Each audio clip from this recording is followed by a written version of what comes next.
Сәлеметсіздер ме, оқушылар? Жаратылыстану сабағын бастаймыз. Бүгінгі сабағымыздың тақырыбы омыртқалы және омыртқасыз жануарлар. Бүгінгі сабақта сендер омыртқалы және омыртқасыз жануарлар тобымен танысасыңдар, оларды ажырата алатын боласыңдар. Балалар, алдымен ойланып көр тапсырмасына назар аударайық. Суреттен жануарлардың қандай топтарын ажыратуға болады?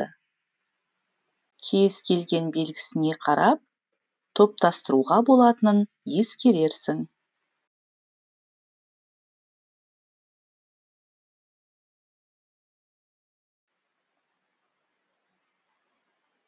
Үй жануарлары, балықтар, сүтқоректілер, теңіз жануарлары, бунақденелілер, жәндіктер, құрттар, құстар сияқты топтарға бөлуге болады. Сендер де осындай топтарға ажырата алды деген сенімдемін. Ал енді мынадай жұмбақты шешіп көрейік. Алдымен суретке назар аударайық. Неліктен жоғары сөреде төртінші жануардың қаңқасы жоқ?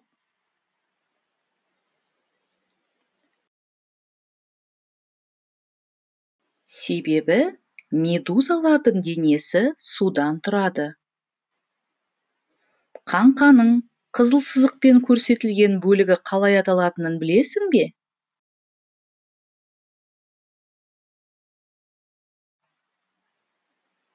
Ол омыртқа деп аталады. Омыртқа сүйек пен бұлшық етті біріктіріп ұстап тұратын тірек. Бірақ жануарлардың бәрінде омыртқа болмайды. Мына бейнежазбаны тамашалайық. Медузалардың қаңқасы болмайды. Медузалар көбіне теңізде жүзіп жүреді. Кейбір түрлері су түбіне бекініп тіршілік етеді. Денесі 98% судан тұрады. Қолшатыр немесе қоңырау пішінді болып келеді. Енді зерттеу жұмысына көңіл аударайық. Суреттегі жануарлардың қайсысында омыртқа жоқ екенін анықтап көрейік.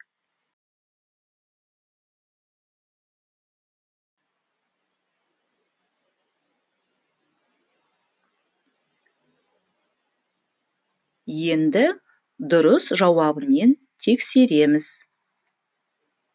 Қоянда омыртқа болады, қаңқасы бар. Ал ұлудың денесі былқылдақ.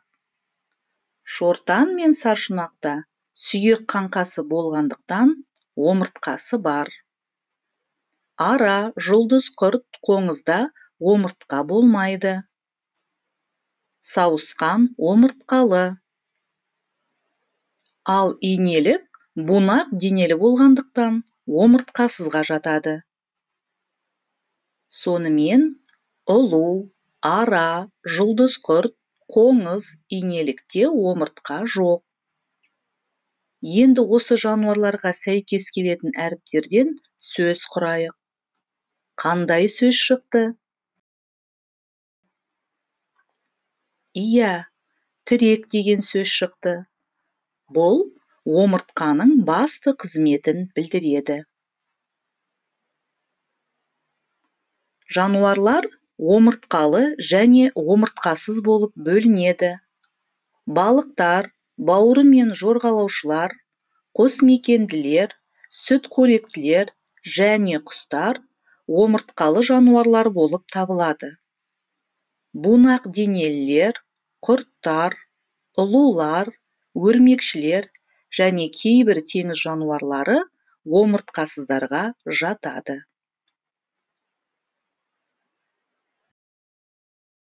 Келесі тапсырмада берілген жануарларды омыртқалы және омыртқасыздар тобына бөлуіміз керек.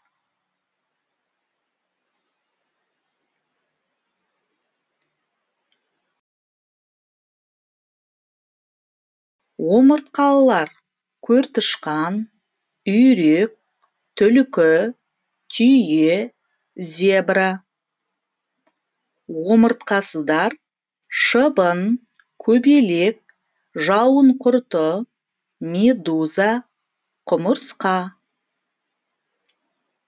Керемет! Бұл тапсырманы да өте дұрыс орындадыңдар. Сонымен бүгінгі сабағымызда жануарлардың омыртқалы және омыртқасыз болып бөлінетінін білдіңдер.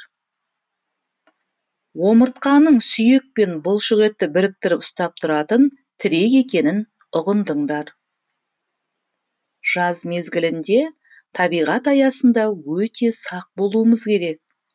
Кейбір бунақ денелілер мен жыландар улы болады.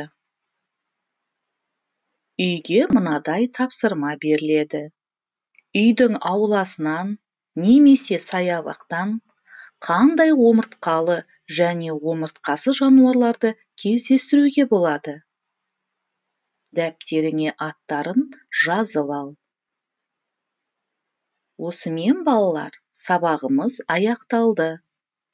Сабаққа белсенді қатысқандарың үшін рахмет айтамын.